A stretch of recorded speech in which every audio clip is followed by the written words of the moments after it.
We're having some fun here tonight, and that's good. On a personal note, what an amazing honor it is to be with all of you. And I want to congratulate Hillary on getting the nomination, and we're in there fighting, and over the next 19 days, somebody's going to be chosen. We'll see what happens. But I have great memories of coming to this dinner with my father over the years when I was a young man. Great experience for me. This was always a special experience for him and me to be together. One thing we can all agree on is the need to support the great work that comes out of the dinner. Millions of dollars have been raised to support disadvantaged children, and I applaud the many people who have worked to make this wonderful event a critical lifeline for children in need.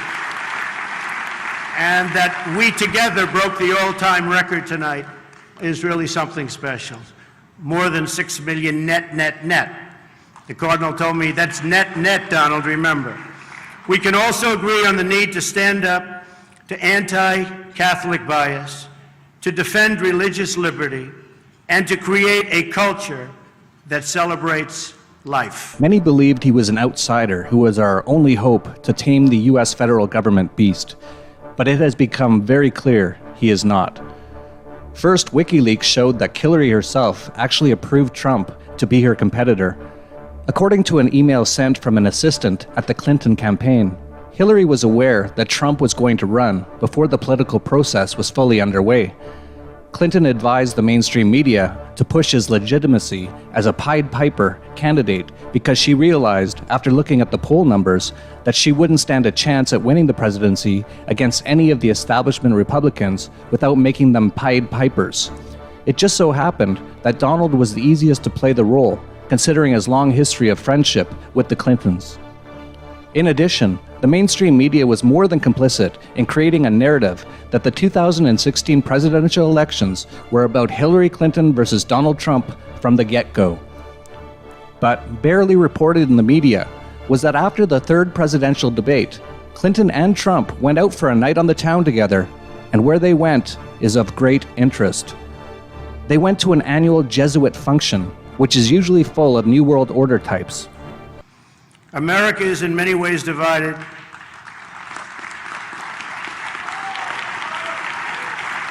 Thank you. America is in many ways divided like it's never been before. And the great religious leaders here tonight give us all an example that we can follow. We're living in a time and age that we never thought possible before. The vicious barbarism we'd read about in history books, but never thought we'd see it in our so-called modern-day world. Who would have thought we would be witnessing what we're witnessing today? We've got to be very strong, very, very smart, and we've got to come together, not only as a nation, but as a world community.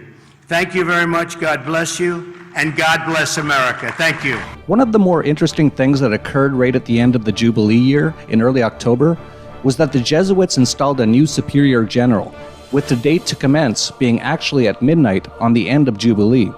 We found this interesting because there is plenty of evidence that the Jesuits are at least one major arm of what you can call the Illuminati. In fact, the Jesuits were founded in Spain by what various reports call crypto-Jews, those who are Jewish but pretending to be Catholic. Certainly at that time in Spain, it was safer not to be a Jew. Even Wikipedia, which wouldn't recognize a conspiracy if it were directly presented by its participants, has this to say about the Jesuits. In the first 30 years of the existence of the Society of Jesus, there were many Jesuit conversos, Catholic convert Jews, including the second Father General, Diego Llenas. The original founder, Ignatius, said that he would take it as a special grace from our Lord to come from Jewish lineage. At the beginning of the Al Smith dinner party, after Cardinal Dolan was introduced, a joke was even made by a speaker. Without the amazing support of the many devoted Catholics on stage. You know, Catholics like Henry Kissinger, Howard Rubinstein. Henry Kissinger, Howard Rubinstein, and Mort Zuckerman all of whom are obviously Jewish, so this remark was naturally met with a lot of laughter. In fact, an extraordinary amount of controversy swirls around Jesuits. They are said to constitute the Black Church and thus adhere to the same satanic religion as the world elite bankers supposedly hold. The leader of the Jesuit order is commonly recognized as the Black Pope, whose signature staff is a crooked cross. Historically, the Jesuit order has been seen as one that shirks no crime in expanding the power of the Church. Lest this sound entirely outrageous, one must note that the Jesuits are, for instance, the inventors of concentration camps, which they established in Paraguay in order to incarcerate and then torture the native Indians of the area. But the litany of attributed Jesuit evil is even darker than that, according to those who believe in the order's continued malicious pursuit. The supposed founder of the Bavarian-based Illuminati, Adam Weishaupt, was a Jesuit. In fact, the order is reputed to have been deeply involved in the Illuminati's initial expansion, and chances are it is still deeply involved. One more thing that highlights the evil of the Jesuits is their extreme oath of induction, which all superiors must take in order to be elevated to the higher rungs of the organization. This quote is taken from the book Subterranean Rome by Carlos Didier, translated from the French, and published in New York in 1843, and reads in part, "Promise and declare that I will, when opportunity present, make and wage relentless war, secretly or openly, against all heretics, Protestants, and liberals, as I am directed to do, to extirpate and exterminate them from the face of the whole earth, and that I will spare neither age, sex, or condition, and that I will hang, waste, boil, flay, strangle, and bury alive these infamous heretics, rip up the stomachs and wombs of their women, and crush their infants' heads against the walls, in order to annihilate forever their race. That's when the same cannot be done openly. I will secretly use the poisoned cup, the strangulating cord, the steel of the poniard, or the leaden bullet, regardless of the honor, rank, dignity, or authority of the person or persons, whatever may be their condition in life, either public or private, as I at any time may be directed to do so by any agent of the Pope or superior of the Brotherhood of the Holy Faith of the Society of Jesus." One of the most poignant quotes regarding the malevolence of the Jesuits comes from Marquis de Lafayette, 1757 to 1834, who was a French statesman and general who served in the American Continental Army under the command of General George Washington during the American Revolutionary War. His quote is as follows, "It is my opinion that if the liberties of this country, the United States of America, are destroyed, it will be by the subtlety of the Roman Catholic Jesuit priests, for they are the most crafty, dangerous enemies to civil and religious liberty. They have instigated most of the wars of Europe." When evaluating Jesuit behavior and influence, please keep in mind that both Donald Trump and Hillary's VP, Tim Kaine, are Jesuit educated. And it should be of great interest, therefore, that practically on the eve of the US election, Donald Trump and Hillary Clinton partied the night away at a Jesuit function that included such prominent Jesuit-trained attendees as Henry Kissinger. Not only did the two not look like sworn enemies, they looked like two star-crossed lovers going to their first prom. Thank you. I believe how we treat others is the highest expression of faith and of service. Now, I'm not Catholic, I'm a Methodist, but one of the things that we share is the belief that in order to achieve salvation, we need both faith and good works.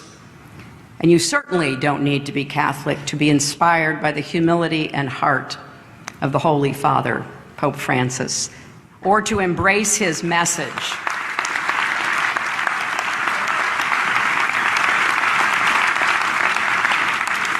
His message about rejecting a mindset of hostility, his calls to reduce inequality, his warnings about climate change, his appeal that we build bridges, not walls.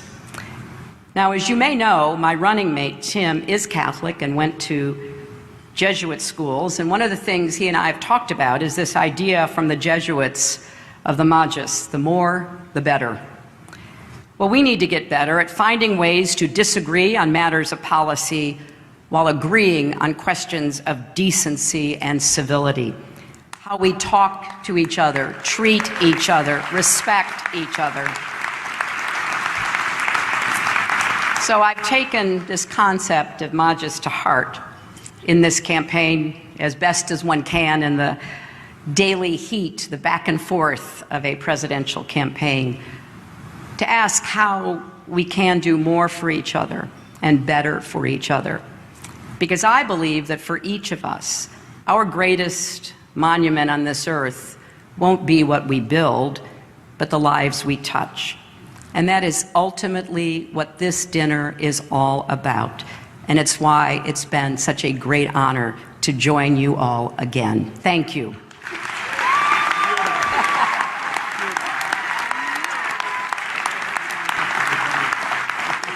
Thank you. Thank you. It's pretty clear they are on the same team, and as we've said previously, nothing major will change. So if you were hoping that this election could change things in the US, get over that hope right now. It might change things, but only for the much, much worse. This charade is being played right in front of everyone's eyes, and most don't understand what's happening, or why jokes like the Catholic joke is actually funny to these elites. They're laughing at the peasant stupidity and lack of understanding. It's just awfully good that someone with the temperament of Donald Trump is not in charge of the law in our country. Because you'd be in jail. Because you'd be in jail.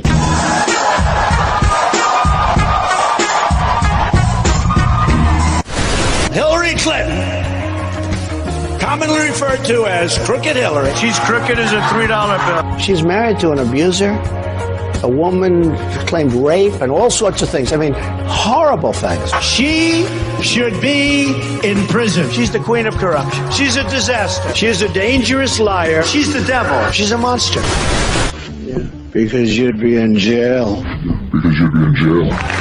Hillary has worked very long and very hard over a long period of time, and we owe her a major debt of gratitude for her service to our country. I mean that very sincerely. Are you going to ask for a special prosecutor to investigate Hillary Clinton over her emails? Well, I'll tell you what I'm going to do. I'm going to think about it. She did some bad things. I mean, she did some bad things. A special prosecutor? I don't want to hurt them. I don't want to hurt them. They're good people. Hillary's a great friend of mine. Her husband is a great friend of mine. They're fantastic people. I mean, you know the thing, they get a bad knock. She's a very nice woman. People think tough, and I guess she's tough, but she's a very nice woman, and he's a very nice guy. We know all about the smarts and how smart they are, but they are good people. Well, first of all, I know her very well, and I know her husband very well, and I like them both. And they are, just really terrific people. I like them both very much, but I think you'll be looking at the record of Hillary Clinton and how did she do as Secretary of State, probably above and beyond everybody else and everything else. Hillary Clinton, I think, is a terrific woman. I mean, I'm a little biased because I've known her for years. I live in New York, she lives in New York, and I've known her and her husband for years, and I really like them both a lot. And I think she really works hard, and I think again, she's given an agenda that's not all of her, but I think she really works hard, and I think she does a good job, and I like her. Do you think that she says she's out at the end of this term? Do you think we're going to see her again running for office? I think so. I think, assuming she's healthy, which I hope she will be, I think she probably runs after the next 4 years, I would imagine. You support her? I don't want to get into this because I'll get myself into trouble, but I just like her. That's why I asked you to see if you get into trouble. I just like her. I like her, and I like her husband. Her husband made a speech on Monday at Mar-a-Lago, and it was very well received. And he's a really good guy, and she's a really good person and woman. Well, I think her history is far from being over. I'd like to answer that question in another 15 years from now. I think she's going to go down at a minimum as a great senator. I think she is a great wife to a president. And I think Bill Clinton was a great president. You look at the country then. The economy was doing great. Look at what happened during the Clinton years. I mean, we had no war. The economy was doing great. Everybody was happy. A lot of people hated him because they were jealous as hell. People get jealous and they hate you. People don't like him because they're jealous of him. But Bill Clinton was a great president. Bill Clinton was a great president. Hillary Clinton is a great woman and a good woman. I think she's a wonderful woman. I think that she's a little bit misunderstood.